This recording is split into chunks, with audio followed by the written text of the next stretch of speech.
से देखा और जिस इलेक्शन कमीशन से हमें ये उम्मीद थी कि निष्पक्ष काम होगा, निष्पक्ष कार्रवाई होगी, वो हमें कहीं देखने को नहीं मिली। मैं सबसे पहला उदाहरण ये देना चाहता हूं कि एक रामपुर का बाई इलेक्शन जो लोकसभा का हुआ, जब लोकसभा का चुनाव बाई इलेक्शन रामपुर का हो रहा था तो भारतीय जनता पार्टी की सरकार के मुख्यमंत्री जी और पूरी भारतीय जनता पार्टी ने यह तय किया था कि समाजवादी पार्टी यहां से नहीं जीतेगी, यहां से भारतीय जनता पार्टी जीतेगी। और ये आशंका हम लोगों को थी कि हर तरीके से हम लोगों को दबाया जाएगा, हर तरीके से चुनाव में धांधली की जाएगी। और जिस समय चुनाव शुरू हुआ वो चीजें हम लोगों को देखने को मिली। सभापति महोदय, वोटिंग के दिन, जिस दिन वोट पड़ रहा था, उस दिन हम लोगों ने देखा कि किस तरीके से पुलिस और पूरा प्रशासन इस बात पे लगा हुआ था कि कोई भी वोटर घर से न निकले। रामपुर का बाई इलेक्शन हमने ऐसा देखा जहां पर पूरा पुलिस प्रशासन, भारतीय जनता पार्टी की सरकार ये कोशिश में लगी थी कि मतदाता बाहर न निकले और पहली बार भारतीय जनता पार्टी वहां से चुनाव लोकसभा का जीती। ये बाई इलेक्शन लोकसभा की बात कर रहा हूं मैं।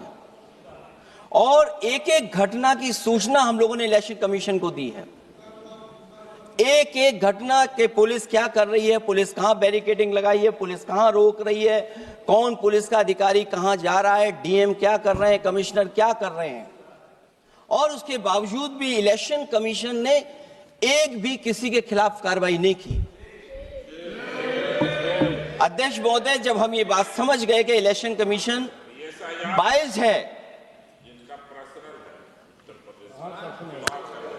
अध्यक्ष महोदय, ये जो नए नए लोग इधर से उधर खिसक गए हैं, या ना बोले तो अच्छा ही है।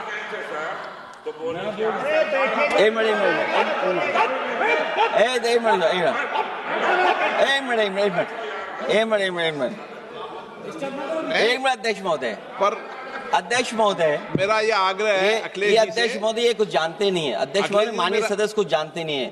ये ना पढ़े लिखे हैं ना कुछ जानकारी रखते हैं। ये मैं ये कह रहा हूं, मैं ये बात इसलिए कह रहा हूं, ये अनपढ़ इसलिए हैं। अध्यक्ष महोदय, मैं ये बात इसलिए कह रहा हूं कि जो जो घटनाएं मैं बता रहा हूं, मैंने एक एक घटना इलेक्शन कमीशन को टैग किया है, एक एक वीडियो इलेक्शन कमीशन को दिया है, एक एक पत्र लिखा है इलेक्शन कमीशन को। अगर एक भी कार्रवाई की हो तो मुझे बता दें, अगर ये जानते हो। और दूसरा, मैं अध्यक्ष महोदय, मैं दूसरा बताना चाहता हूं आपको।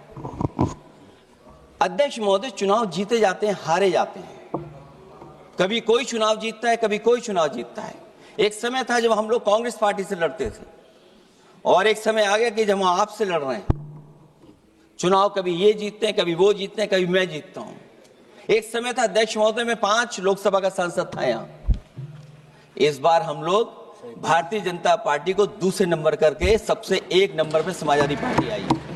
और अध्यक्ष महोदय, ये जहां से आपने कम्युनल पॉलिटिक्स शुरू की थी, जहां से आपने कम्युनल माहौल बनाया था देश में, उस अयोध्या से अगर कोई जीता है तो हमारे समाजवादी पार्टी के अवधेश जी जीत करके आए हैं। ये चुनाव जीते जाते हैं, हारे जाते हैं, लेकिन जिस संस्था की जिम्मेदारी निष्पक्ष रहना, वो आखिरकार संस्था निष्पक्ष क्यों नहीं है, सवाल ये है। और सवाल मैं यहां से उठाता हूं बाई इलेक्शन का। मैं 3 बाई इलेक्शन का उदाहरण देना चाहता हूं आपसे अध्यक्ष महोदय। नहीं, बाई इलेक्शन पर चर्चा नहीं हो रही।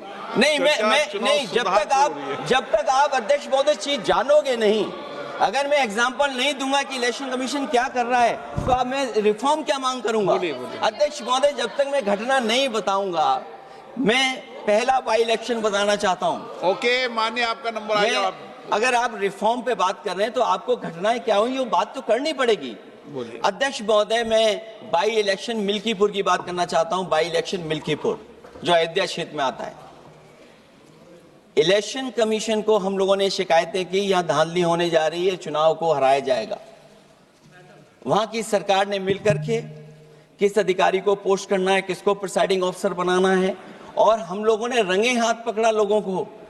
एक व्यक्ति को पकड़ा, वो 6 वोट के डाल के आ रहे थे। एक व्यक्ति को पकड़ा जो दूसरी विधानसभा से थे, एक मंत्री जी भाग गए जो हजारों लोगों को लेकर के उस विधानसभा में आए हुए थे। तो ये बातें मैं इसलिए बता रहा हूं कि अगर हमें रिफॉर्म करना है तो रिफॉर्म तभी संभव है जब हमारा इलेक्शन कमीशन निष्पक्ष होगा। इसलिए अध्यक्ष महोदय, मैं कांग्रेस पार्टी के सुझाव से सहमत हूं कि पहला सुझाव उन्होंने दिया है और हम समाजवादी पार्टी के लोग भी ये मानते हैं कि जो इलेक्शन कमीशन के अपॉइंटमेंट का जो तरीका है वो तरीका बदला जाए। वो कम से कम ऐसा हो, पारदर्शी हो, निष्पक्ष हो, दिखे कि हमारी भी कुछ भागीदारी है। क्योंकि जो व्यवस्था पहले थी उस व्यवस्था को अगर बदलने का काम किसी ने किया तो भारतीय जनता पार्टी ने किया है। इस व्यवस्था को बदलने का जो सुझाव कांग्रेस पार्टी की तरफ से है उस सुझाव से हम सहमत हैं। दूसरा सुझाव जो कांग्रेस पार्टी ने दिया है, थोड़े दिनों बाद सुधार आया है कांग्रेस में, इसके लिए हम उनको धन्यवाद और बधाई देते हैं। उन्होंने कहा, और अध्यक्ष महोदय मेरा भी सुझाव है कि इलेक्शन बैलेट पेपर से होना चाहिए। और इसलिए होना चाहिए कि बहुत प्रश्न लग रहे हैं, बहुत उंगली उठ रही है, इलेक्ट्रॉनिक चीजों पे बहुत सवाल खड़े हो रहे हैं। और केवल भारत के अंदर लोकतंत्र में नहीं, दुनिया के लोकतंत्र में। और ये जो लोग कुछ कह रहे हैं इलेक्ट्रॉनिक की बात और टेक्नोलॉजी की बात कर रहे हैं, मैं उनसे कहना चाहता हूं कि भारत और जर्मनी की तुलना कर लें, भारत और अमेरिका की तुलना कर लें, भारत की और जापान की तुलना कर लें, हम कहां खड़े हैं। अगर वो संपन्न देश जो टेक्नोलॉजी में हमसे कई गुना आगे हैं, अगर वो स्वीकार नहीं कर रहे ईवीएम, तो आखिरकार हम ईवीएम को क्यों स्वीकार कर रहे हैं। अगर उन देशों में लोकतंत्र है और बैलेट से वोट पड़ रहा है तो यहां पर भी बैलेट से वोट पड़ना चाहिए। और जो मेरी जानकारी जहां तक पहुंचती और जानकारी है मुझे, वो जानकारी ये कहती है कि जर्मनी में अगर आप ईवीएम से वोट डालेंगे तो वो अनकॉन्स्टिट्यूशनल माना जाएगा। सोचो, जर्मनी जैसा देश बैलेट पेपर से वोट डलवा रहा, तो आखिर भारत जैसा देश हम बैलेट पे क्यों नहीं जा रहे हैं। जो रिफॉर्म की बात आई है, सबसे पहला सवाल यही है कि रिफॉर्म का मतलब क्या होता है। जब कोई चीज अपने मूल रूप स्वरूप में होती है तो उसे फॉर्म कहते हैं।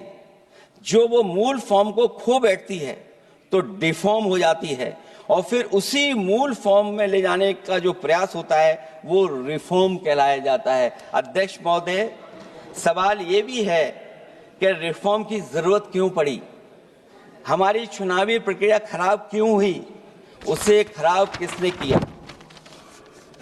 किसी भी चीज के खराब होने के दो कारण होते हैं। एक ये कि उसे बाहरी लोगों ने खराब किया, और एक ये कि उसके अंदर से ही किसी ने खराब किया या किसी ने अपने स्वार्थ के लिए करवाया। तो अध्यक्ष महोदय, आज ये अजीब हालत है कि बाहर से ज्यादा चुनावी प्रक्रिया अंदर से खराब हुई है। और ये उदाहरण इसलिए मैं देना चाहता था बाई इलेक्शंस के और लोकसभा के इलेक्शन का, क्योंकि जिस तरह की शिकायतें की गई थी अध्यक्ष महोदय, एक भी शिकायत पे कार्रवाई नहीं हुई।